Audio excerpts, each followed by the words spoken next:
All right, so we're gonna be talking about my thoughts on AI and to get to learn more about what I think about AI, to learn more about me. So I'm gonna talk about art and software development in terms of AI. So first one for art, I have a pretty good story. So basically, there's this.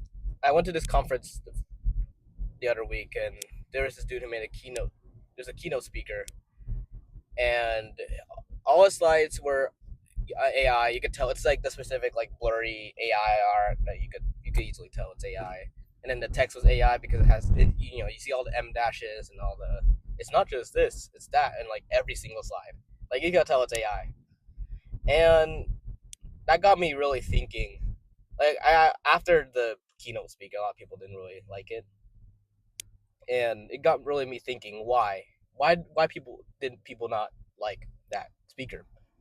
I wasn't fond of it either, and I was also asking what about it makes it that people didn't like it.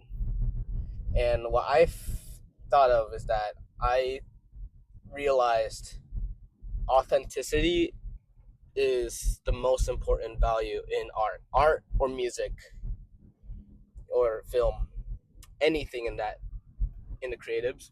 Authenticity and humanity is the biggest value. And I had a friend say this very perfectly. Basically, when photography came out, a lot of people, this is what my friend said, a lot of people who were painters were very scared of cameras because, oh no, it's going to replace my job because now we have photography. But the big thing is that the ones who were scared were the ones who just sketched out whatever they saw. And the ones who weren't scared were the ones who just painted whatever, who had the creativity, had the humanity, authenticity, and put their own style.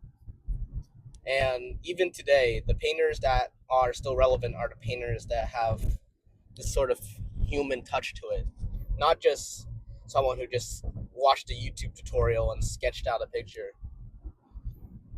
And I think this applies to the slides too.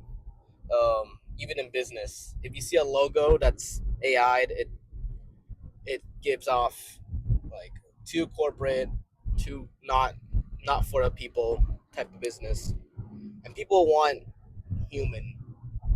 People seek authenticity in art, and this goes for the same with music as well. Music producers should not be worried about AI in music because unless you're like copying YouTube tutorial or your music, I think because the biggest challenge of music is finding your own sound, and if you find your own sound, you're basically safe because there's your human touch. So yeah, and another thing that this dude did as well was that he humanized his AIs. He was talking about like he had like 16 different faces for his AI agents. He's like, yeah, these are all my AI agents. He had like an AI face for each of them. And he's like, oh, my favorite one's the girl in the middle. I just find humanizing AI and AI girlfriends to be very uncanny personally. So yeah, that's my take on the art part of AI. And now for the software development part. Another story is that my stepdad told me very recently is that our neighbor was an IT person, and he recently got fired. But he started getting a lot of IT roles, interviews lately, and the interviews they've been asking isn't less about coding, and it's more about design and critical thinking. And in terms of software development and in terms of STEM, critical thinking is currently the highest value, and that's what AI has made out to be. And that is because AI still sucks at coding. Basically, they still bloat code, has a lot of security vulnerabilities when you use AI to code.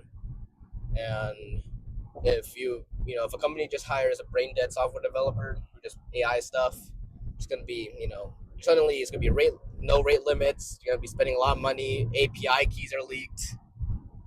So yeah, uh, that's definitely a big problem of AI for sure. And yeah, basically, I find that critical thinking is definitely currently the biggest value in that sense because of that. And yeah, I'm about to get to my destination here, so yeah, basically, I just want to talk about that. Is there anything else I want to talk about? Oh, also, a lot of people find it annoying if people who make people who make AI their personality, others will find annoying. Just like anyone who makes it anything their personality, and especially if the person makes it their personality thinks they're just all knowing, despite not knowing anything. Like they talk about like AI and tokens, like they know everything, and they just don't know a single thing about coding, for example. And people are gonna find that annoying. That's another thing too, and I think that's where the whole like CEOs getting booed at commencements come from because it seems like they make AI their personality and people just don't like it. They just find it very annoying that people do that in the first place. So that's a whole nother thing as well. And yeah, in terms of besides that though, AI is a great tool and it definitely has assisted me so much. Like those work and the education that I am able to do with AI in such a short amount of time is like amazing. And AI is amazing for like brainstorming and learning. Like for coding, I can ask AI if I don't know anything about code, like something. I can ask AI like what does it do, and it's amazing at that. And even for my like thoughts, I have less. Like I sometimes still have a struggle of like really refining my thoughts, and AI is like amazing at that. But I still have to be careful because AI could sort of sway my biases because it's AI and it might hallucinate something bad. But for the most part, AI is amazing at brainstorming as well. Another thing I just remembered, I learned in my cybersecurity class, there are some vulnerabilities of AI in which AI could hallucinate malicious code, and sometimes people engineer AIs to add malicious code into other people's thing, and that is also a very big concern. So, but besides that, which is why you really need critical thinking in software development. So yeah, but besides that, AI is pretty chill, and I'm getting lost and not know where I'm going. Anyways, that's about it. See ya.